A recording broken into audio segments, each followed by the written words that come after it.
Welcome home, my lady.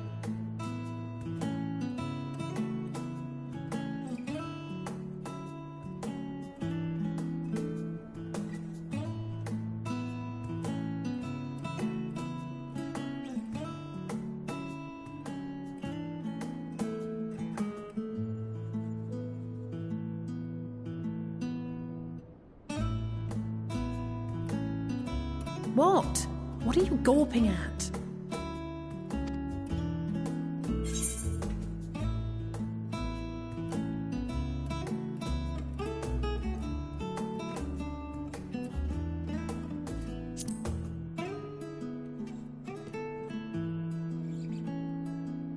Oh, I suppose I never gave the decor much thought.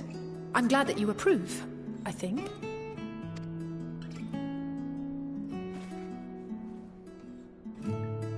Lord Fortuneau is not to hear of this visit.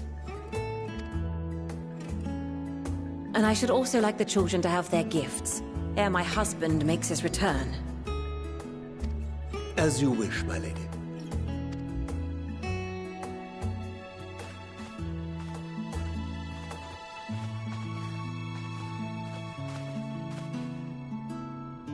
Master Alphino, Mistress Alice, if you'd accompany me upstairs. We shan't be long.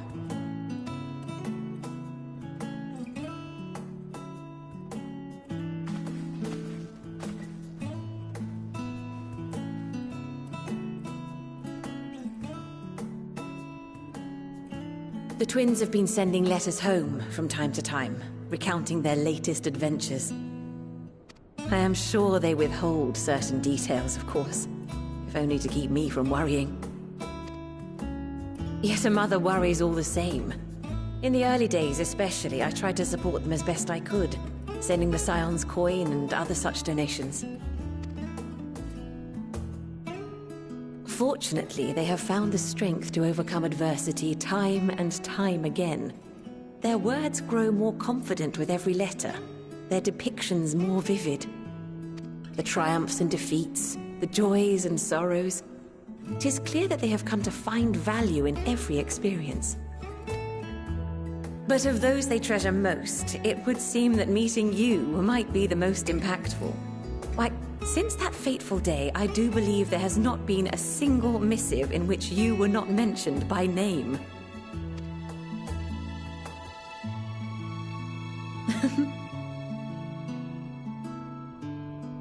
Tis plain they care for you, and I am glad they have such a steadfast companion watching over them. Under normal circumstances, I would offer you tea, but alas, these are anything but. In any event, why don't you keep me company whilst we await my children's return? Perhaps you might regale me with a tale or two of your exploits.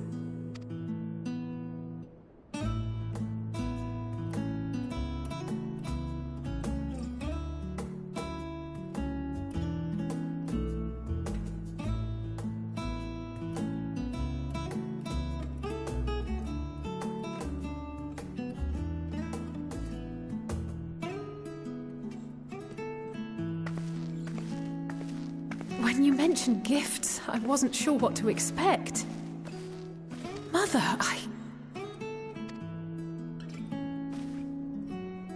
Oh, look how well it fits you. And the style is to your liking?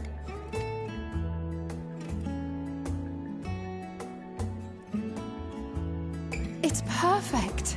Exactly what I would have chosen. But please, tell me you had something different made for Alphino. Naturally. You are hardly little children anymore. And while I shall miss dressing you in those precious matching outfits, I must respect the individuals you have grown to become. See for yourself.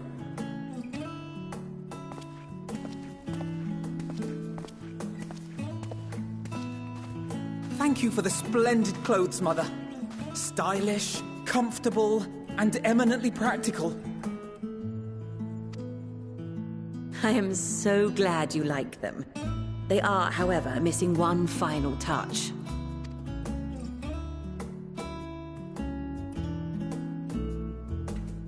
If you'd allow me, Master Alphino.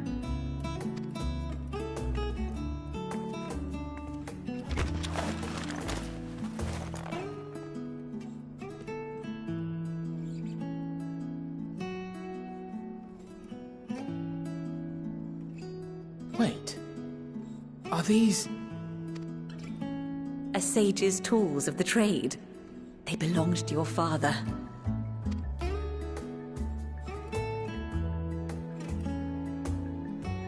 Though he may as well be chained to his desk these days, as a student he was often called upon to venture into the field. He wielded those armaments, both to heal and to harm in no few battles. None so fierce as those you two have braved, perhaps, but battles nonetheless. Thus did I pull them out of storage, to show you that he was not always the man who stands in vehement opposition to you now. And also because it would be a terrible waste of ridiculously expensive House Leveilleur commissioned artistry.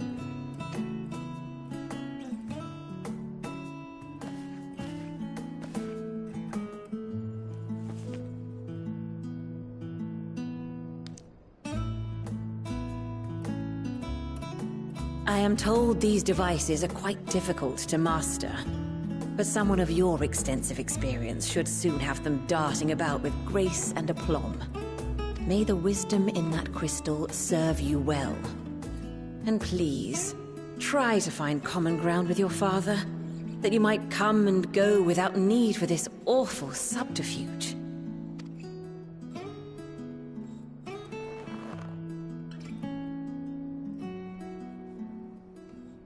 We will, Mother. I promise. My final gifts to you, before you run off, are an observation and a suggestion. Firstly, Fortunato has ever been a serious man, but it was only after you were born that he truly lost himself in his work. I may not know the forum's inner workings, but I know your father's.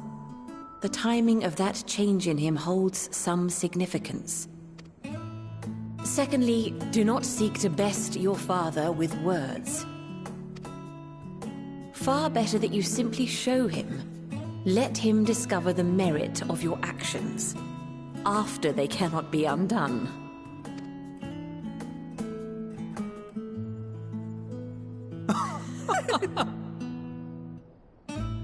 Oh, Mother. We shall take your wisdom to heart. Thank you again for these gifts, and farewell for now. Safe travels, my children. Eat well, stay warm, and keep your friends close.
Your time in Thafnir has certainly been eventful. In my opinion, carrying out Vitra's request and assaulting the Tower of Zot should be our highest priority. I agree.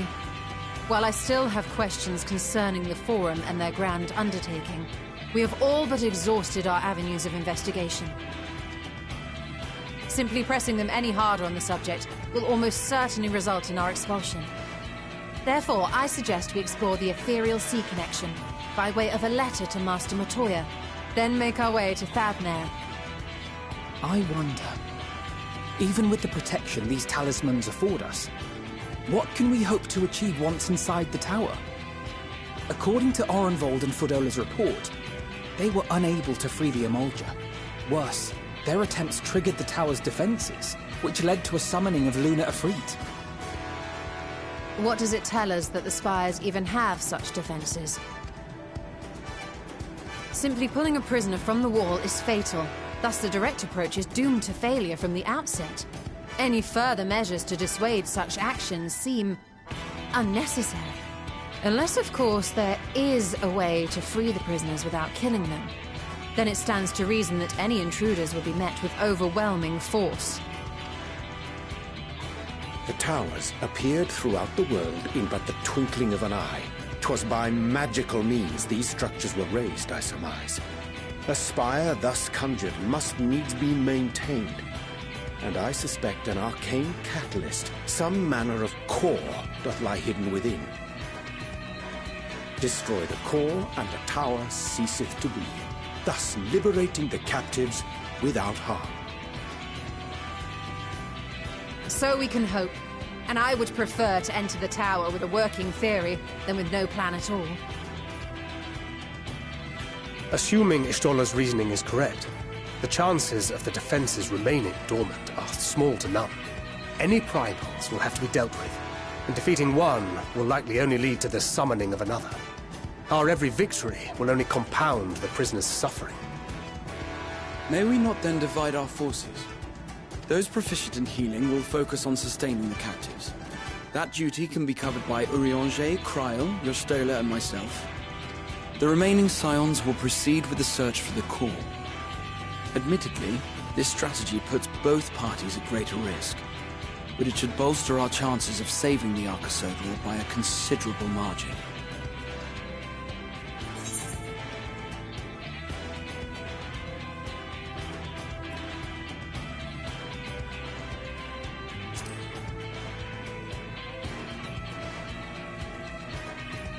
If you're to fight primals, then you'd best have at least one healer with you. And I am more than happy to fulfill that role. I found wielding a sage's armament to be rather intuitive, and look forward to testing them against a more challenging foe. It seems we have a plan.